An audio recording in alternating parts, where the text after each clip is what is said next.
இன்றைக்கு நாம் படிக்கக்கூடிய ஒரு அருமையான ஒரு தலைப்பு, யெகோவா ஈரே. எல்லாவற்றையும் கர்த்தர் பார்த்துக் கொள்வார். கர்த்தர் எல்லாவற்றையும் பார்த்துக் கொள்வார். யெகோவா, ஒருவர் சொல்லாமா யெகோவா? எங்க இருக்கிறது இந்த வசனம்? ஆதியாகமம் 22ஆம் அதிகாரம் 14ஆம் வசனத்துல இருக்குது. வாசிக்கலாமா? ஆதியாகமம் 22ஆம் அதிகாரம் 14ஆம் வசனத்தை நாம் வாசிக்க கேட்போம். ஆபிரகாம் அந்த இடத்திற்கு யெகோவா ஈரே என்று பெயரிட்டான். அதனாலே கர்த்தருடைய பர்வதத்திலே பார்த்துக் கொள்ளப்படும் என்று இந்நாள் வரைக்கும் சொல்லப்பட்டு வருகிறது. நல்லா கவனிங்க. யெகோவா ஈரே, கர்த்தர் எல்லாவற்றையும் பார்த்துக் கொள்வார். நல்லா கவனிங்க. இந்த வார்த்தை கேட்கும் போதே ஒரு சந்தோஷமாவும் இருக்குது, ஒரு தைரியமாவும் இருக்குது, ஒரு பாதுகாப்பா இருக்கிற மாதிரி நம்ம உள்ளத்துல நமக்கு இருக்குது. ஆமாவா இல்லையா? யெகோவா ஈரே, எல்லாத்தையும் நீங்க பார்த்துருப்பீங்கப்பா. இன்னைக்கு நிறைய பேரு கர்த்தர் எல்லாவற்றையும் பார்த்துக் கொள்வார் என்று சொல்லிதான் இன்னைக்கு நம்ம வாழ்க்கை நம்ம வாழ்ந்துட்டு இருக்கிறோம். ஆமாவா இல்லையா? எல்லாமே ஆண்டவர் பார்த்துப்பாரு, ஆண்டவர் நடத்துவாரு, ஒரு நாள் நம்மை எல்லா விதத்திலையும் ஒரு வழி நடத்துவார் என்ற அந்த ஒரு காரியத்தோடு தான் நாமும் இருக்கிறோம். ஆனா ஒரு சிலருடைய வாழ்க்கையில கர்த்தர் யெகோவா ஈரே அப்படின்னு சொல்லி அந்த வார்த்தையை பார்க்கும்போது கர்த்தர் எல்லாவற்றையும் பார்த்துக் கொள்வார் என்று சொல்லிட்டு சில காரியம் கர்த்தர் சில பேர்களுக்கு வாய்ப்பு கொடுத்தாலும் கூட அந்த வாய்ப்புக்காக, அந்த வாய்ப்பு கொடுக்கப்பட்டும் அந்த வாய்ப்புக்கு அவர்கள் முயற்சி செய்யாமல் கர்த்தரே பார்த்துப்பாருன்னு சொல்லி முயற்சி செய்யாம இருப்பாங்க தெரியுமா? அவங்க கர்த்தர் பார்த்துப்பாரா? நல்லா கவனிங்க. உனக்கு வாய்ப்பு கொடுக்கப்பட்டது, நீ உனக்கான வழிகளை ஆண்டவர் திறந்து கொடுத்தோம், நீ அதன்படி நீ நடந்து அவர் உன்னை பாதுகாத்துக் கொள்ளும்படியாய் உன் வாழ்க்கையை நீ அமைத்துக் கொள்ள வேண்டும் என்று சொல்லி அநேக வாய்ப்புகளை கர்த்தர் கொடுத்த போதும் நீ ஒரு சில பேர் எப்படி இருக்கிறாங்க சொன்னா, அவங்க முயற்சி செய்ய மாட்டாங்க, சரீர பிரகாரமான முயற்சி செய்ய மாட்டாங்க, ஆவிக்குரிய வாழ்க்கையிலும் முயற்சி செய்ய மாட்டாங்க. அவங்க எப்படி இருப்பாங்கன்னா, எல்லாம் கர்த்தர் பார்த்துப்பார், எல்லாம் கர்த்தர் பார்த்துப்பார், அவர் பார்த்துப்பார் அப்படின்னு சொல்லிதான் நிறைய பேர் என்ன பண்றாங்கன்னா வாழ்ந்து கொண்டிருக்கிறாங்க. அருமையான சகோதரனே சகோதரிகளே, நல்லா கவனிங்க. கர்த்தர் பார்த்துக் கொள்வார். நல்லா கவனிக்கணும். தேவன் நம்மை பார்க்க வேண்டும் என்றால் முதலாவது கர்த்தரை நாம் பார்க்க வேண்டும். நல்லா புரிஞ்சுக்கணும். கர்த்தர் எல்லாரையும் பார்த்துக்கிறது ஒரு பொதுவான ஒரு ஆசீர்வாதங்கள் உண்டு இந்த உலகத்துல. மழை பெய்வது எல்லாருக்கும் பொதுவான ஆசீர்வாதம். விளைந்து வருகிற எல்லா காய்கறிகளை உண்ணுகிறோம், எல்லா உணவு தானியங்களை எல்லாவற்றையும் விளைய செய்கிறார். கர்த்தர் தான் விளைய செய்கிறார். எல்லாவற்றையும் அனுபவிக்கிறோம். எல்லாருக்கும் தான் அந்த ஆசீர்வாதம் பெறுகிறது. ஆனால் பிரத்யேகமாக கர்த்தருடைய பிள்ளைகளுக்கு கர்த்தர் அவர் யெகோவா ஈரேவாக அவர் எல்லாவற்றையும் பார்த்துக் கொள்ள வேண்டும் என்று சொன்னார். கர்த்தரை பார்க்கிற நீயும் நானும் கர்த்தரை சரியான விதத்தில் பார்க்க வேண்டும். அப்பொழுதுதான் கர்த்தர் நம்முடைய வாழ்க்கையும் நமக்கான காரியங்களை கர்த்தர் பார்ப்பார். நம்ம சரியான விதத்துல பார்க்கணும் சொன்னா எப்படி அவர் பார்ப்பார்? பார்த்துக்கணும். ஆண்டவரே பாருங்க, அப்படி இருக்கிறேன், என் நிலைமை பாருங்க எப்படி இருக்குது, என் சூழ்நிலையை பாருங்க எப்படி இருக்குது, என்னை யாரும் ஆண்டவரை தேய்ச்சிருவாங்க, என்னை யார் ஆண்டவரை பலப்படுத்துவாங்க, ஆண்டவரை நீங்களே எல்லாத்தையும் பார்க்கணும்னு சொல்லி அவர் மேல பொறுப்பா இருக்கிற நீ, அவர் தான் எல்லாத்தையும் பார்த்துக்குவார் என்ற விசுவாசத்தோடு இருக்கிற நீ அவரை சரியான விதத்துல நீ பார்க்க வேண்டும். அல்ல கவனிங்க. தேவனை நம்பி இருக்கிறேன் என்று சிலர் சொல்லுவாங்க, தேவன் மேல ரொம்ப விசுவாசமா இருக்குன்னு சொல்லுவாங்க. ஆனால் தேவனுக்கான காரியங்களை அவன் வாழ்க்கையில இருக்காது. கர்த்தரை தேடக்கூடிய தேடுதல் அவன்கிட்ட இருக்காது. ஜெபிக்கிற ஜெபம் அவர்கிட்ட ஆண்டவர்கிட்ட அவங்க கிட்ட இருக்காது. கர்த்தருடைய ஆராதனையை தேடி வருவதற்கு அவங்களுடைய காரியங்கள் இருக்காது. ஆனால் கர்த்தர் இன்னைக்கு எல்லாவற்றையும் செய்து முடிக்க வேண்டும், அவர் எல்லாவற்றையும் பார்த்து பாருங்க ஒரே ஒரு அவிசுவாசமான ஒரு நம்பிக்கை வச்சிருப்பாங்க. என்ன சொன்னா, கர்த்தர் பார்த்துக் கொள்வார் சொல்லு. எப்படி அப்போ அவனுடைய வாழ்க்கையில நடக்கும்? இப்போ இப்படிப்பட்ட ஒரு சில மூட நம்பிக்கையான கிறிஸ்தவர்களும் உண்டு. இது தெரியுமா உங்களுக்கு? மூட நம்பிக்கையான கிறிஸ்தவர்களும் உண்டு, இருக்கிறாங்க. இப்படிப்பட்ட ஆட்கள் இருக்கிறாங்க. எப்படி சொன்னா, தீர்க்க தரிசனங்களை இன்னும் கூட நம்பிக்கொண்டு இருக்கிற ஒரு கூட்டம் உண்டு. தீர்க்க தரிசனம் யாராவது ஒருத்தர் சொல்லிட்டாருன்னு சொன்னா, ஐயா உங்களுக்கு ஒரு 2 வருஷம் தான் இருக்குது, அந்த 2 வருஷத்துக்கு அப்புறம் என்ன ஆயிடும் சொன்னா, நீங்க ஒரு பெரிய பணக்காரன் ஆயிடுவீங்க, ஒரு பெரிய வாழ்க்கையினுடைய ஒரு கதவு திறக்கப்படும், உனக்கு பயங்கரமான ஒரு ஆளா நீ மாற போற அப்படின்னு சொல்லிட்டா, அந்த தீர்க்க தரிசனத்தையே நம்பிக்கிட்டு அவன் வாழ்க்கையை எந்த ஒரு முயற்சி செய்யாம அதையே நம்பி போயிட்டு இருப்பாங்க. இது ஒரு மூட நம்பிக்கையில இருக்கிற மோசமான மூட நம்பிக்கையில எதுனா, எந்த தீர்க்க தரிசனத்தை கேட்டுக்கிட்டு முயற்சி செய்யாம வாழ்ந்து கொண்டிருக்கிற ஒரு கூட்டம் உண்டு. நான் பாஸ்டர் சொல்றீங்களே உண்மையா இருக்குதா? இருக்குங்க. இருக்குது. அந்த மாதிரி செஞ்சிட்டு இருக்கிறாங்க. அந்த மாதிரி செஞ்சுட்டு அந்த மாதிரி நம்பிக்கொண்டு ஏமாந்து கொண்டு இருக்கிற ஒரு கூட்டமும் இன்றைக்கு இருக்கிறாங்க. நல்லா கவனிங்க எனக்கு பிரியமான சகோதர சகோதரிகளே, கர்த்தர் பல வாய்ப்புகளை கொடுத்து இது தேவன் தான் கொடுத்தாரா கொடுக்கலையான்னு சொல்லி அதை யோசிச்சுட்டு அது பண்ணாம உட்காந்து கூட்டமும் உண்டு. இது புரியல. நல்லா சொல்ல, நல்லா கவனிங்க. கர்த்தர் பல வாய்ப்புகளை கொடுத்திருப்பார் அவங்க வாழ்க்கையில. இதன்படி நீ போறன்னு சொன்னா, இதன்படி நீ வாழ்ந்தன்னு சொன்னா, கர்த்தருடைய நாமத்துக்காகவும் நீ வாழலாம், உன்னுடைய வாழ்க்கைக்காக உன்னுடைய சாட்சிக்காகவும் இந்த வழி நல்லா இருக்குன்னு சொல்லி ஆண்டவர் பல முறை உனக்கு எச்சரித்தோம், பல முறை உன்னுடைய வாழ்க்கையில ஒரு இடைப்பட்டும் ஆண்டவருடைய சத்தத்திற்கோ ஆண்டவருடைய சித்தத்திற்கோ ஆண்டவருடைய காரியங்களுக்கோ அவங்க செவி கொடுக்காம இன்னும் பழைய முறையா வாழ்ந்துட்டு இருப்பாங்க. நல்லா கவனிங்க. யெகோவா ஈரேவாக உங்க வாழ்க்கையில என் வாழ்க்கையில இருக்கணும்னா ஒரு 3 காரியங்களை நம்ம வாழ்க்கையில செய்ய வேண்டியது உண்டு. யெகோவா ஈரே என்று சொன்னால் எல்லாவற்றையும் கர்த்தர் உன் வாழ்க்கையில பார்த்துக் கொள்ள வேண்டும் என்று சொன்னார், எல்லாவற்றையும் உன் வாழ்க்கையில அவர் செய்து முடிக்க வேண்டும் என்று சொன்னார், எல்லாவற்றையும் அவர் முன்னிருந்து செய்ய வேண்டும் என்று சொன்னார். கர்த்தருக்காக நீ செய்ய வேண்டிய காரியம் என்னவென்று ஒரு 3 காரியங்கள் நான் சொல்ல விரும்புகிறேன். வாசிக்கலாமா? ஆதியாகமம் 22ஆம் அதிகாரம் 1 - 5 வசனங்களை நாம் வாசிக்கலாம். இந்த காரியங்களை நடந்த பின்பு தேவன் ஆபிரகாமை சோதித்தார். நல்லா கவனிங்க, இந்த வார்த்தை ரொம்ப முக்கியமான ஒரு காரியம். கர்த்தர் ஆபிரகாமை சோதித்தார். எப்படி எனில் அவர் அவனை நோக்கி ஆபிரகாமே என்றார். இதோ அடியேன் என்றார். அப்பொழுது அவர் உன் புத்திரனும் உன் ஏகசுதனும் உன் நேசகுமாரனுமாகிய ஈசாக்கை நீ இப்பொழுது அழைத்துக் கொண்டு மோரியா தேசத்துக்கு நீ போ, அங்கே நான் கொடுக்கும் ஒரு கட்டளை மலை மேலுக்கு நீ சென்று அவனை தகன பலியாக எனக்கு இது என்று சொல்லுகிறார். நல்லா அருமையான சகோதரனே சகோதரி, நல்லா கவனிங்க. பல டெஸ்ட், பல சோதனைய, பல டெஸ்ட நீ தாங்கக்கூடிய விசுவாசம் நீங்க வேண்டும். யெகோவா ஈராவாய் உன்னுடைய வாழ்க்கையில இருக்க வேண்டும் என்றால், எல்லாவற்றையும் உன் வாழ்க்கையில செய்து கொடுக்க வேண்டும் என்று சொன்னா பல டெஸ்ட்களை நீ சந்தித்தாக வேண்டும். அதுல நீ விசுவாசமா இருக்க வேண்டும். ஆபிரகாமுக்கு ஈசாக்கு எந்த வயசுல பிள்ளை கொடுக்கிறார்? 100 வயசுல வாக்குத்தத்தம் பண்ணப்பட்ட ஒரு பிள்ளையை ஆண்டவர் 100 வயசுல கொடுக்கிறாரப்பா. 100 வயசுல ஒரு குழந்தை பெற்றுக் கொள்வது என்பது ஒரு கடினமான ஒரு கேள்விக்குறியான ஒரு காரியம். என்ன சொல்றீங்க? 100 வயசுல ஒரு கிழவனாகும் பொழுது ஒரு குழந்தையை கொடுக்கிறார். அந்த குழந்தை தான் இன்றைக்கு உனக்கு ஆபிரகாமை பார்த்து ஆண்டவர் சொல்கிறார், இந்த குழந்தை அநேக ஜாதியாய் உருவாக்குவேன் என்று சொல்லி வாக்குத்தத்தம் பண்ணப்பட்ட மகனாய் இருக்கிறான் ஈசாக். அப்படிப்பட்ட குழந்தையை பெற்றெடுக்கும் போது அந்த அப்பா அப்பாக்கு எவ்வளவு சந்தோஷமா இருக்கும். ஆபிரகாமுக்கு சாராளுக்கு எவ்வளவு சந்தோஷமா இருந்திருக்கும். 100 வயசுல எங்களுக்கு குழந்தை குத்துறாருன்னும் போது எவ்வளவு பேருக்கு முன்னாடி சந்தோஷமா சொல்லியிருப்பாங்க, என் ஆண்டவர் நினைச்சது செய்தார், எனக்கு நான் நினைக்க முடியாததையும் செய்து முடித்தார் அப்படின்னு சொல்லி சந்தோஷப்பட்டிருப்பாங்க, வளர்த்து ஆளாக்கி இருப்பாங்க. ஆண்டவர் தான் கொடுத்தாரு. ஆண்டவர் தான் அந்த ஈசாக்கை கொண்டுதான் ஆண்டவர் நான் பெரிய ஜாதி ஆக்குவேன்னு சொல்லி இருக்கிறாரு. அதே குழந்தையை அதே தேவன் என்ன சொல்றாருன்னு சொன்னா, மோரியா என்ன சொல்லக்கூடிய அந்த இடத்துக்கு நீ போய் அந்த மலை மேல நீ எனக்காக இவனை என்ன பண்ண பலியிடு. யார? இது கேட்கறதுக்கு ரொம்ப ஈஸியா இருக்கும். ஆனா வாழ்க்கையில நாம் யோசித்து பார்த்தோம்னா பயங்கரமான சோதனைகள். ஆண்டவர் நல்லா புரிஞ்சுக்கீங்க, ஆபிரகாமுக்கு பிள்ளை கொடுத்தது ஆண்டவர் தான். இப்படிப்பட்ட வயதிலும் கொடுத்த இந்த ஆசீர்வாதத்தை மறுபடியும் கர்த்தர் கேட்கிறார். ஆபிரகாமுக்கு எப்படிப்பட்ட ஒரு காரியம் இது? என்னன்னா யோசித்திருக்கலாம். ஆபிரகாம் யோசித்து பாருங்க, ஒரு குழந்தைய பலி கொடுக்கிறது என்ன சாதாரண விஷயமாங்க? ஆடு கேட்டா 100 ஆடு கொடுத்திருப்பாரு. ஏன்? ஆபிரகாமுக்கு அவ்வளவு வசதி வாய்ப்புகள் உண்டு.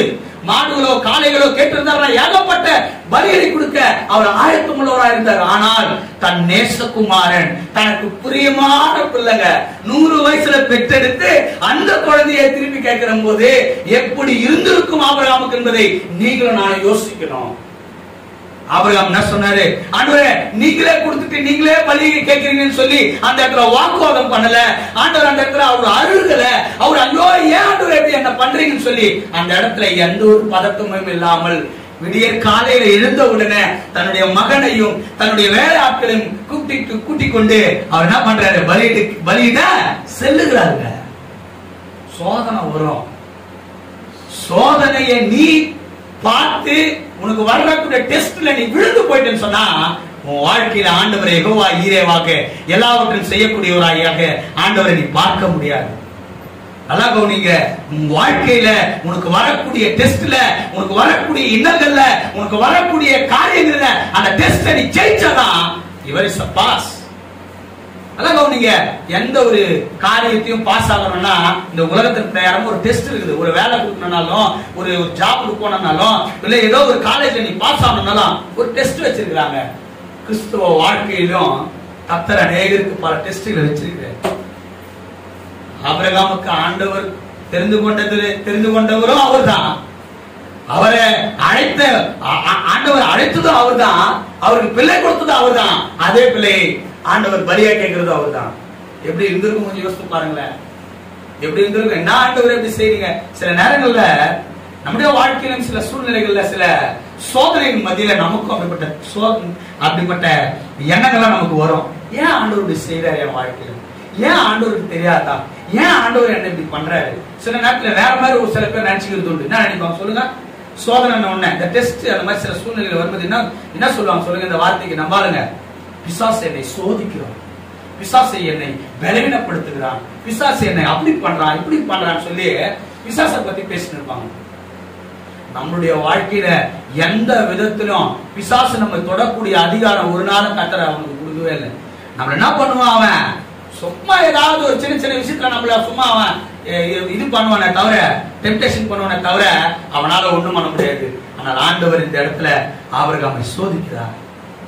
அவனை சோதிக்கும் பொழுது அவன் பிள்ளையை அவன் அங்க கேட்கும் பொழுது அவன் என்ன பண்றாராம்? கூட்டிக் கொண்டு போற. நல்லா கவனிங்க எனக்கு அருமையான சகோதரனே சகோதரிய, நம்முடைய வாழ்க்கையில, நம்ம விசுவாச வாழ்க்கையில, உன் விசுவாசத்துல உன்னை சோதிக்கப்படும் பொழுது, உன்னுடைய வாழ்க்கையில, உன் தனிப்பட்ட வாழ்க்கையில, உன் குடும்பத்தின் வாழ்க்கையில நீ சோதிக்கப்படும் பொழுது, நீ ஆண்டவருக்காக உண்மையாக நீ நிக்கிறியான்றது ரொம்ப முக்கியம். ஸ்ட்ராங்கா நிக்கிறியா? ஆண்டவர் எதிர்பார்ப்பாரு உங்ககிட்ட இருந்து. என் பிள்ளை நிற்பானா? என்ன தெரிந்து கொள்ளப்பட்ட என்னுடைய குழந்தை நிக்குமா? அவருடைய வார்த்தையில நீ தைரியப்பட்டு நிக்க வேண்டும். ஆனால் ஆபிரகாம் நின்னாரா? நின்னாருங்க. ஆண்டவர் சொன்னார் எனக்கு பலியிடு. ஏன் பலியிடணும்? நீங்க தான் கொடுத்தீங்க, எதுக்கு கேட்கறீங்க? ஏன் நான் பலியிடணும்? எந்த ஒரு வார்த்தையும் அவர் பேசவில்லை. அந்த இடத்துல ஆபிரகாமிட்ட கீழ்ப்படிதலை நம்ம பார்க்கலாம். ஆண்டவர் என்ன சொல்றாரோ நான் அப்படியே செய்ய வேண்டும் என்கின்ற அந்த உண்மையான விசுவாசத்தை நீங்கள் பார்க்க வேண்டும். இன்னைக்கு நீங்க செய்வீங்களா? ஒரு சோதனை, சின்ன ஒரு காரியங்கள், சில பலவீனங்கள், சில சூழ்நிலைகள், நம்ம வாழ்க்கையில சில தோல்விகள், சில நினைச்சது மாதிரி நடக்கல அப்படின்னும் போது நம்ம எல்லாம் எப்படி ஆயிரும் சொல்லுங்க? சில நேரத்துல ஆண்டவர் நம்மளை விட்டுட்டாரோ? யெகோவா ஈரே, அவர் நம்மோடு கூட எல்லாவற்றையும் செய்ய அவரால் முடியும் என்பதை நம்ம ஒரு நாளும் மறக்க கூடாது. ஏன்னு சொன்னா இந்த இடத்துல நம்ம பார்க்கிற ஒரு வசனத்தை நம்ம படிப்போம். 1 பேதுரு 1ஆம் அதிகாரம் 7ஆம் வசனத்தை வாசிக்கலாமே. 1 பேதுரு 1ஆம் அதிகாரம் 7ஆம் வசனத்தை நாம் வாசிப்போம்.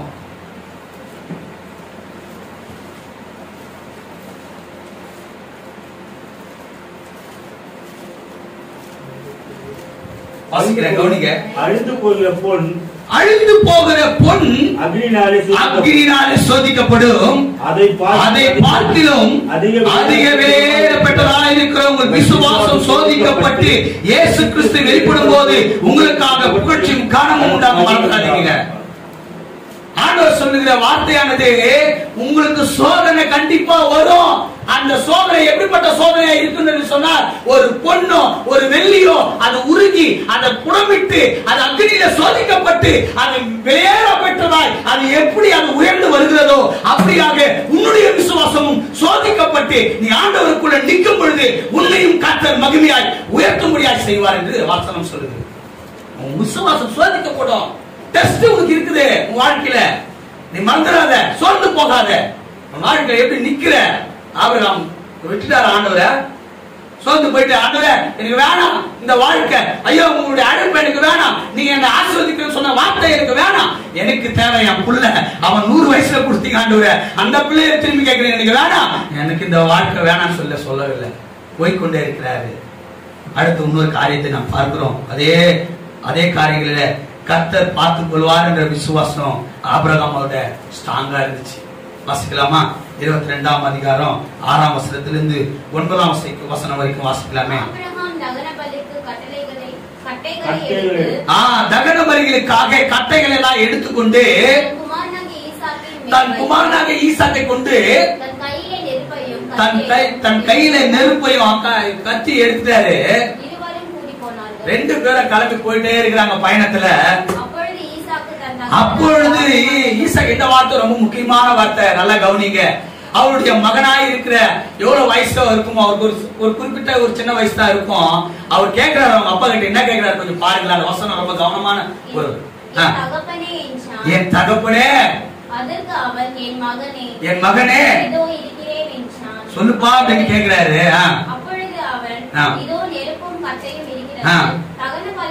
நல்லா கவனிங்க. அவங்க அப்பா ஆபிரகாம் அவங்க பையனை கூட்டிட்டு போறாரு. அவர் ஏதோ ஆடை பலியிட போறாரு போல இருக்குது, ஏதோ ஒரு மாடை பலியிட போறாரு போல இருக்குது, ஏதோ ஒரு ஜந்து பலியிட போறாருன்னு சொல்லிதான் அவன் பையன் போயிட்டு இருக்கிறான். அவன் பையன் பார்த்து கேட்கிறான், யார பார்த்து? ஈசாக்கு அவன் அப்பா பார்த்து கேட்கிறாரு, அப்பா நெருப்பு இருக்குதுப்பா, கட்டை இருக்குதுப்பா, எல்லாமே இருக்குது, பலி இருக்குதுக்கு எங்கப்பா ஆடுன்னு கேட்கிறான். பாவம், அவனதான் பலியிட போறான்றது தெரியாம அவன் கேட்கிறாங்க. எப்படி இருந்திருக்கும் ஒரு தகப்பனுக்குன்றதை கொஞ்சம் யோசித்து பாருங்க. வாழ்க்கையில நல்ல விசுவாசம். வாழ்க்கையில ஒருவர் என்ன பார்த்து கேட்கிறாரு, என்ன தெரியுமா கேட்டாரு?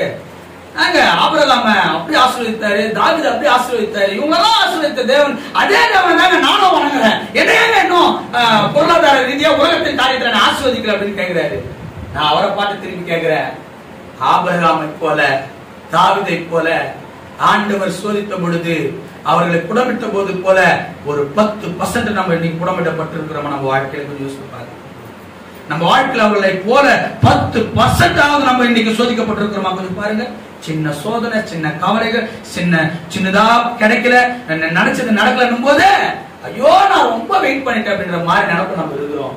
அருமையான சகோதரனே, சகோதரியே, இந்த வார்த்தை அவனை கேட்கும் பொழுது அவன் தகப்பனாகி ஆபிரகாமுக்கு எப்படி இருந்திருக்கும் கொஞ்சம் யோசித்து பாருங்களேன். அப்பா எல்லாமே இருக்குதுப்பா, பலியிடுறதுக்கு ஆடு எங்கப்பான்னு கேட்கிறாங்க. ஆனால் பலியிட போகிற ஒரு ஆளு யாரு? ஈசாக்கா இருக்கிற அந்த தகப்பன் சொல்லுகிறார். அந்த தகப்பன் சொல்லுகிற வசனம், வார்த்தை ரொம்ப முக்கியமான ஒரு வார்த்தை. வாசிங்களே. அதற்கு ஆபிரகாம், என் மகனே, தமக்கு தகன பலிக்கான ஆடை அவர் பார்த்துக் கொள்வார். யார் பார்த்துக் கொள்வார்? இந்த விசுவாசம் உனக்கும் எனக்கு இருக்க வேண்டும். அழைத்தவர் உண்மையுள்ள வாழ்க்கையில ஒவ்வொரு நாளும் பார்க்கணும். ஆபிரகாம் அதை உணர்ந்து கொண்டிருந்தார், அதை புரிந்து கொண்டிருந்தார், தன் வாழ்க்கையில முழுவதுமாய் கர்த்தருக்காக அர்ப்பணித்திருந்தார். அதனாலதான் சொல்றாரு, விசுவாசத்தினுடைய உச்சகட்டமான ஒரு வார்த்தையை சொல்கிறார், கர்த்தர் யாவற்றையும் பார்த்துக் கொள்வார். நீ பயப்படாத. அப்பெல்லாம் சொல்ல முடியுமா அந்த மாதிரி வார்த்தை? ஒருவேளை ஒரு ஆபிரகாம் நினைச்சுக்கலாம், இன்னைக்குதான் என் பிள்ளை என்னோட பேசுற லாஸ்ட் வார்த்தையா இருக்கும். என் பிள்ளை இன்னைக்கு நான் கூட்டு போனேன், இதையோட அவள் தான் என் பிள்ளைய பார்க்க முடியாது, எப்படியே நினைச்சிருக்கலாம். ஆனா அவர் சொல்றாரு, அந்த பலிக்கான காரியத்தை யார் பார்த்துக் கொள்வாரு? ஆண்டவர் பார்த்துக் கொள்வாரு. ஆபிரகாம் மற்றும் ஈசாக்கு சோதனை பயணம், இப்படிப்பட்ட தேவனை பார்த்துக் கொள்வார் என்ற விசுவாசம் இன்னைக்கு நமக்கு இருக்குதாங்க. ஏதாவது ஒரு முடிஞ்சு போச்சு, அதோட முடிஞ்சு போச்சு நினைக்காதுங்க. வாழ்க்கையில எதுவே ஒரு முடிவு பண்ணக்கூடிய ஒருவரே அது தேவனாகிய கர்த்தர் மாத்திரமே, நீங்க கிடையாது. நம்ம வாழ்க்கையில ஒரு முற்றுப்புள்ளியோ, நம்ம வாழ்க்கையில முடிந்தது என்பதோ, நம்ம வாழ்க்கையில இனிமே கிடைக்காது என்பதோ, நம்ம வாழ்க்கையில எந்த ஒரு காரியம் நடக்காது என்பதோ நீங்கள் முடிவு செய்யக்கூடாது, அதை கர்த்தர் முடிவு செய்ய வேண்டும். அந்த விசுவாசம் உங்ககிட்ட இருக்கணும். ஏன் சொன்னா, கர்த்தர் ஆபிரகாம் சொல்லுகிறார், தன்னுடைய பிள்ளைகிட்ட சொல்றாரு, கர்த்தர் பார்த்து பாரியா. இதுதாங்க விசுவாசம். சும்மா வாய்க்கு வந்ததெல்லாம் சொல்லி இருக்க கூடாது. எதுக்கத்தாலும் அது இல்லைங்கய்யா, ஆண்டவர் பார்த்துப்பார், இது இல்லையா ஆண்டவர் பார்த்துப்பார், இது இல்லையா. உன்னால பதில் பேச முடியாத சூழ்நிலையில எவ்வளோ பேரும் உனக்கு வந்து ஆறுதல் சொன்னாலும் அந்த ஆறுதல் தாங்கக்கூடிய உனக்கு இருதயம் இல்லாத பொழுது கர்த்தருடைய வார்த்தை மாத்திரம் எனக்கு ஆறுதலா இருக்குது என்று சொல்லி அந்த வார்த்தைக்கு நீ உண்மையுள்ளவனாய் விசுவாசமாய் தைரியமா சொல்லலாம், கர்த்தர் எல்லாவற்றையும் பார்த்துக் கொள்வார் என்று. அதுதான் விசுவாசம். சொல்ல முடியுமா? இன்னைக்கு கிறிஸ்தவர்களா இருக்கக்கூடிய நம்முடைய வாழ்க்கையில சொல்ல முடியுமா? அன்னைக்கு ஆபிரகாம் சொன்னாரு, தான் பிள்ளையை பலியிட போகக்கூடிய பிள்ளை கேட்கும் பொழுது சொல்லுகிறார் விசுவாசத்தோடு, கர்த்தர் பார்த்து பார்ப்பா. விசுவாசத்துல பலனமா இருக்கியா? உன் விசுவாசத்துல நடக்கும்னு சொல்லி தவிச்சிட்டு இருக்கிறியா? ஐயோ என்னால ஏந்துக்க முடியாத ஒரு சூழ்நிலையோடு வாழ்ந்து கொண்டிருக்கிறேன், நான் ஏன் வாழணும்னு நினைச்சிட்டு இருக்கிறேன் அப்படின்னு பல கேள்வி வருது இருக்கிறியா? ஆண்டவர் பார்த்துக் கொள்வார் என்ற விசுவாசம் இன்னைக்கு உங்க வாழ்க்கையில இருக்க வேண்டும். சும்மா விசுவாசம்ன்றது ஏதோ ஒரு விசுவாசம், ஏதோ ஒரு வாழ்க்கை கிடையாதுங்க. விசுவாசம்ன்றது ஆண்டவரோட உண்மையோடு அவரோட இணைந்து வாழக்கூடிய ஒரு அற்புதமான ஒரு வாழ்க்கை. விசுவாசம் ஏதோ ஒரு கிடைச்சா ஒரு விசுவாசம், கிடைக்கலன்னா ஒரு விசுவாசம் இல்ல. அதுக்கெல்லாம் விசுவாசம் கிடையாது. இன்னைக்கு கிடைச்சாலும் கிடைக்காவிட்டாலும், என்னை வைத்தாலும் வைக்காவிட்டாலும், என்னை உயர்த்தினாலும் உயர்த்தாவிட்டாலும் என் தேவன் எல்லாவற்றையும் செய்து முடிப்பார் என்ற விசுவாசம் உங்களுக்கு ஆத்மா. அந்த விசுவாசம் ஆபிரகாம் எடுத்து கர்த்தர் கொடுத்தாரு, அவர் பார்த்துப்பாரு எல்லாத்தையும். இன்னைக்கு அப்படிப்பட்ட விசுவாசத்தை இன்னைக்கு கர்த்தர் உன்னிடத்தில் என்னிடத்தில் எதிர்பார்க்கிறார். அதனால இன்னொரு வார்த்தையை நான் உங்களுக்கு சொல்லுகிறேன். நான் விசுவாசத்தை கண்டு தேவன் சாட்சி கொடுக்கணும். யார் சாட்சி கொடுக்கணும்? மக்கள் பார்த்து சொல்லக்கூடாது. அவங்க நல்ல விசுவாசிங்க, நல்ல ஃபெய்த்தா இருப்பாங்க சிஸ்டர், ஃபெய்த்தா இருப்பாங்க சகோதரன், அவங்க சொல்லக்கூடாது. யார் சொல்லணும்? ஆண்டவர் உன்னை பார்த்து சொல்ல வேண்டும். என் பிள்ளை, நான் தெரிந்து கொள்ளப்பட்ட என்னுடைய பிள்ளை, அவன் விசுவாசத்தோடு இருப்பான் என்று சொல்லி ஆபிரகாமை பார்த்து ஆண்டவர் சொன்னார். பார்க்கலாமா அந்த வார்த்தையை? வாசிக்கல 10ஆம் வசனத்திலிருந்து 14ஆம் வசனத்தை நல்லா கவனிங்க. கத்தையெல்லாம் வச்சுட்டு தன் பிள்ளைய மேல படுக்க அவனை அமர்த்திட்டு கத்தி எடுத்து வெட்ட போறாரு ஆபிரகாம். நல்லா கவனிங்க. தன் கையை எடுத்து கத்தியை நீட்டினான். கர்த்தருடைய தூதனானவர் வானத்திலிருந்து ஆபிரகாமே ஆபிரகாமே என்று கூப்பிட்டு இதோ அடியேன் இருக்கிறேன் என்று சொன்னான். அப்போது அவர் பிள்ளையான அவருடைய பிள்ளை மேல போட வேண்டிய அந்த கத்தியை நிப்பாட்டிட்டாரு ஆபிரகாமா. அவனுக்கு ஒண்ணு ஆண்டவராக கர்த்தர் சொல்லுகிறார், அவனுக்கு நீ ஒன்றும் செய்யாத, எந்த தீங்கும் செய்யாத, நீ அவனுடைய புத்திரன் என்றும் நீ ஏகசுதன் என்றும் பாராம, நீ பார்க்காம நீ எனக்காக ஒப்பு கொடுத்தியப்பா, நீ தேவனுக்கு பயப்படுகிறவனும் இப்பொழுது அறிந்திருக்கிறேன். எப்பொழுது அறிந்திருக்கிறேன்? இப்போ அறிந்திருக்கிறேன். ஐயா ஆண்டவர் சொல்ல முடியுமா உங்களை பார்த்து, நீ பயப்படுறவ, எனக்கு பயப்படுற பிள்ளைங்க நீங்க? என்ன சொல்றாருன்னா, ஆபிரகாம் பலியிட்டாரா பலியிடலையா? பலியிட்டாரா பலியிடலையா? சாவலியா? அவர்தான் யார்? ஈசாக்கு வெட்டலையே. ஆனால் ஆண்டவர் சொல்றாரு, உன் ஏகசூதன் என்றும் உன்னுடைய நேசகுமாரன் என்றும் பாராம எனக்கு பலியிட்டபடினாலே அப்படின்றாரு. நீ எனக்கு சொன்னதுனாலே. எந்த இடத்துல இது கன்ஃபார்மா ஒரு பலியிட்டாரா இல்லையான்றத அவர் வேணுமனா நம்மளுடைய சரீர பிரகாரமாய் ஒரு வெட்டாம இருக்கலாம், தன் இருதயத்தின் ஆழத்திலிருந்து ஆண்டவருக்காக பலியை கொடுத்தாரு. கத்தி ஓமும் என்ன முடிவு பண்ணிருக்கலாம்? என் ஆண்டவர் கேட்டாரு, அவருக்காக நான் செய்யறேன்னு சொல்லி கொடுத்தாரு. விசுவாசம் என்பது என்ன தெரியுமா? என் ஆண்டவருக்காக எந்த நிலையில வைத்திருந்தாலும், எந்த சூழ்நிலை வைத்திருந்தாலும், எப்படிப்பட்ட வாழ்க்கை கொடுத்திருந்தாலும், அந்த வாழ்க்கையில நான் ஓடுறேன், அந்த வாழ்க்கையில நான் விசுவாசமா இருந்து காட்டுவேன் என்கின்ற அந்த உண்மை இருக்கு தெரியுமா? அதுதான் விசுவாசம். அதுதான் விசுவாசம். எந்த சூழ்நிலையில இருந்தாலும், எந்த ஆபத்துல இருந்தாலும், எந்த தவிப்புல இருந்தாலும், எந்த போராட்டத்துல இருந்தாலும், கர்த்தர் என் யெகோவா ஈரே, அவரே எல்லாவற்றையும் பார்த்துக் கொள்வார் என்கின்ற விசுவாசம் நம்மளிடத்தில் இருக்க வேண்டும். அதுதான் ஆபிரகாம் கிட்ட இருந்துச்சு. எபிரேயர் 11ஆம் அதிகாரத்துல 17ஆம் வசனத்துல சொல்றாரு பாருங்க. இந்த எபிரேயர் புத்தகத்தை எழுதினவர் சொல்ற ஆங்கிலம் சொல்லுகிறார். எபிரேயர் 11ஆம் அதிகாரம் 17ஆம் வசனத்தை பாருங்க. 11-17 வாசிங்களேன். மேலும் விசுவாசத்தினாலே ஆபிரகாம் தான் சோதிக்கப்பட்ட போது நல்லா கவனிங்க. இங்க என்ன சொல்லுது? வார்த்தை மாற்றி சொல்லாத வசனம். ஈசாக்கு பலியாக ஒப்பு கொடுத்துட்டாருங்க. ஆண்டவர் அந்த பலியை ஏற்றுக்கொண்டார் என்று சொல்லி, ஆண்டவருக்காக தன் இருதயத்தின் மூலமாய் பலியிட்டான் என்று சொல்லி வசனம் சொல்லுகிறது. இதுதாங்க விசுவாசம். ஆண்டவர் உன்னை என்ன கொடுக்க சொல்றாரு, உன்னை எதை மாத்துக்க சொல்றார், உன்னை எந்த விதத்துல உன்னை உருவாக்க நினைக்கிறாரோ அதுக்கு ஏற்ற மாதிரி உன்னை நீ கொடுக்கும் பொழுது கர்த்தர் யெகோவா ஈரே உன்னோடு கூட இருப்பார். யாரு இருப்பாரும் கூட அருள்வார்.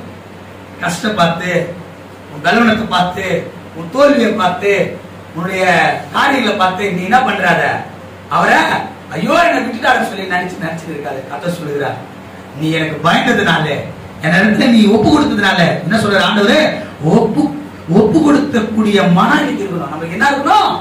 ஆண்டவர் என்ன சொல்ற, ஆபிரகாம் நீ ஒப்பு கொடுத்த, எனக்கு நீ பயந்தவனா இருந்த. ரெண்டு காரியம் நம்ம மறக்க கூடாது.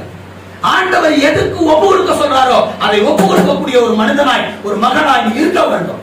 ஆண்டவர் எது ஒப்பு கொடுக்கணும் சொல்றாரு, இன்னைக்கு நம்ம எது மாத்திக்கணும் சொல்றாரு. எது ஆண்டவர் கேட்கிறாரோ அதை கொடுக்க நீ உண்மையாளா இருக்கும்போது தான் நீ உண்மையாய் விசுவாசிக்கிறேன்னு அர்த்தம். ஏதாவது சிலது கொடுப்போம், சிலது கொடுக்காமே வாங்கணும் லாஸ்ட் வரைக்கும். ஆமா இல்ல, வாழ்க்கை இந்த பார்த்து வேற. அப்ப நம்முடைய வாழ்க்கை, அவருடைய பிள்ளையை அவரு கேட்ட சோதனை வேற, ஆபிரகாம் கொடுத்த டெஸ்ட் வேற, உன் வாழ்க்கையில கொடுத்த டெஸ்ட் வேறையா இருக்கும். ஆனா அந்த டெஸ்ட் நீ உண்மையோட இருக்கிறியா? ஆபிரகாம் மாதிரியே கேட்க மாட்டாரு. உனக்கு குழந்தை பிறந்து அந்த குழந்தை எனக்கு எத்தனை வந்து தகன பலியா கொடுப்பான்னு கேட்பாரு. அவங்க உன்னுடைய அவனவன் வாழ்க்கைக்கு தகுந்த மாதிரி உனக்கு சில சோதனைகள், சில டெஸ்ட்களை ஆண்டவர் கொடுப்பார். அதன் மத்தியில கர்த்தரை நீ உண்மையா பாக்குறியா? உனக்கு கொடுக்கக்கூடிய டெஸ்ட்ல நீ உண்மையான சகோதரியா, உண்மையான சகோதரனாய் உன் குடும்பத்திற்கு, உன் மனைவிக்கு, உன் கணவனுக்கு, உன் செய்கிற அலுவலகத்துக்கு, நீ செய்கிற பிசினஸுக்கு நீ உண்மையா இருக்கிறியா? ஆண்டவர் அதை எதிர்பார்க்கிறார். ஆண்டவர்கிட்ட இன்னைக்கு அதை எதிர்பார்க்கிறார். அப்படி நீ வாழும் பொழுது யெகோவா ஈரே எல்லாவற்றையும் பார்த்துக்கொள்ள கர்த்தர் உன்னையும் பார்த்துக்கொள்ள சொல்லுகிறார். நல்லா கவனிங்க. இந்த தேவனுக்கு பயப்படும் பயத்தை எங்க பார்க்கிறாரு? பயம்ன்றது என்ன தெரியுங்களாங்க? நல்லா கவனிங்க. விசுவாசமா வாழுறதுலயும் கர்த்தருக்கு பயப்படுற பயத்தை நம்ம இருக்கலாம். நீங்க எப்ப ஆண்டவர் மேல அதிகமா நீங்க விசுவாசித்து ஆண்டவரோட இருக்கிறீங்களோ ஆட்டோமேட்டிக்கா உங்களுக்கு ஆண்டவர் மேல பயம் அதிகமா இருக்கும். ஏன் ஆண்டவர் கேட்டாரு, நான் கொடுத்து ஆகணும். ஏன் ஆண்டவருக்கு மிஞ்சி எனக்கு ஒண்ணும் கிடையாது. இந்த வாழ்க்கை கொடுத்தது அவரு, இந்த உயிர் கொடுத்தது அவரு, இந்த குழந்தை கொடுத்தது அவரு, இந்த எல்லா வாய்ப்பும் கொடுத்தது யாரு? ஆண்டவர். நீங்க ஆழமா பாத்தீங்கன்னா உங்களுடைய வாழ்க்கையில இருக்கிறத பெருசா பார்க்க மாட்டீங்க, ஆண்டவரை பெருசா பார்ப்பீங்க. அந்த யெகோவா தேவன், யெகோவா ஈரே என்கின்ற அந்த தேவன் உங்களை பெருசா பார்ப்பார். அததான் அவர் பார்த்தாரு ஆபிரகாம். ஒருவேளை மறைச்சு வந்துட்டு ஆண்டவரே குழந்தை கேட்கறீங்க, என் பையன் 100 வயசுல கொடுத்தீங்க, இதை தவிர வேற ஏதாவது கேளுங்க, நான் வேற ஏதாவது கொடுக்குறேன், இந்த உலகத்தை எதாவது கேளுங்க நான் வாங்கி கொடுக்குறேன்னு சொல்லிருக்கலாம். அதெல்லாம் கேட்கலையே. ஆண்டவர் என்ன கேட்கிறாரோ, அருமையான சகோதரனை சகோதரியை உங்ககிட்ட கேட்கிறாரு, எது ஆண்டவருக்கு இன்னும் நீ கொடுக்காம இருக்கிற, எது ஆண்டவருக்கு நீ செலுத்தாம இருக்கிற, எது ஆண்டவருக்காக நீ ஒப்பு கொடுக்காம இருக்கிற, எது நீ ஆண்டவருக்கு பயந்து இன்னும் நீ கொடுக்காம இருக்கிறியோ அதை தான் கர்த்தர் உங்ககிட்ட கேட்கிறார். அந்த விசுவாசம் மட்டும் இருக்கா? அது ஆண்டவருக்காக, நான் ஆண்டவருக்காக எதையும் நான் இழக்க தயாரா இருக்கிறேன் என்கின்ற ஒப்பு கொடுக்கக்கூடிய இருதயம் உனக்கு இன்னைக்கு இருக்குதா? விசுவாசம் நம்புறது மாத்திரம் விசுவாசம் இல்ல. ஆபிரகாம் நம்பிக்கை மாத்திரமா இருந்தாரு. விசுவாசம் நம்பப்படுவரின் உறுதியும் காணப்படாதவரின் நிச்சயமா இருக்குதுன்னு சொல்ற. அது இல்லனாலும் அது என் தேவன் எல்லாவற்றையும் செய்வார் நம்பிக்கை உங்ககிட்ட நீங்க இருக்கணும். விசுவாசம் இல்லாதவன் தேவனை பிரியப்படுத்த முடியாது. உனக்கு 1000 காரியம் உங்ககிட்ட நல்ல பண்பு இருந்தாலும் கூட கர்த்தருடைய விசுவாசத்துல, கர்த்தருக்கு ஒப்பு கொடுக்கிற காரியத்துல, நீ அவருக்கு பயப்படுற காரியத்துல நீ குறைவாருன்னு சொன்னா ஆண்டவர் எப்படி நீ பிரியப்படுத்த முடியும்? எப்படி பிரியப்படுத்த முடியும்? ஆபிரகாம் கிட்ட அந்த காரியம் இருந்துச்சு.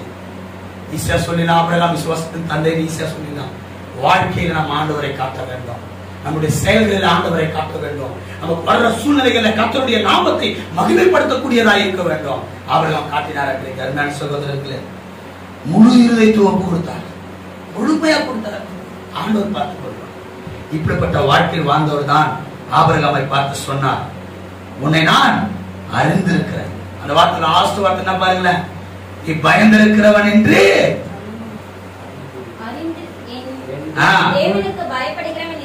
நீ தேவனுக்கு பயப்படுகிறவன் என்று இப்பொழுது அறிந்திருக்கிற. உன்னை அறிந்திருக்கிறாரா சகோதரனே சகோதரியே? உன்னை அறிந்திருக்கிறாரா கர்த்தர்? நீ சொல்லலாம், என்னை அறிந்திருக்கிறார் என்று நீ உணர்ந்த என்று சொன்னால் நீ சொல்லலாம், யெகோவா ஈரே கர்த்தர் எல்லாவற்றையும் பார்த்துக் கொள்வார் என்ற அந்த வார்த்தை உனக்கு சொந்தமாக்கி கொண்டு இன்னைக்கு நீ சொல்லலாம். இன்னும் என்னை நான் அறிந்து கொள்ளவில்லை, என் கர்த்தருக்கு அறிந்து கொள்வதற்கான காரியம் என் இடத்துல இல்லை அப்படின்னு நீ ஒருவேளை இருந்துச்சுன்னு சொன்னா கர்த்தரத்துல ஒப்புக்கொடு. வாழ்க்கையில கர்த்தரத்துல ஒப்புக்கொடு. 3 காரியங்களை நான் சொல்லி முடிக்கிறேன். யெகோவா ஈரேவாக கர்த்தர் எல்லாவற்றும் வாழ்க்கையில அவர் போதுமானவராக இருக்க வேண்டும் என்று சொல்றார். 3 காரியங்களோட வாழ்க்கையில இருக்க வேண்டும்.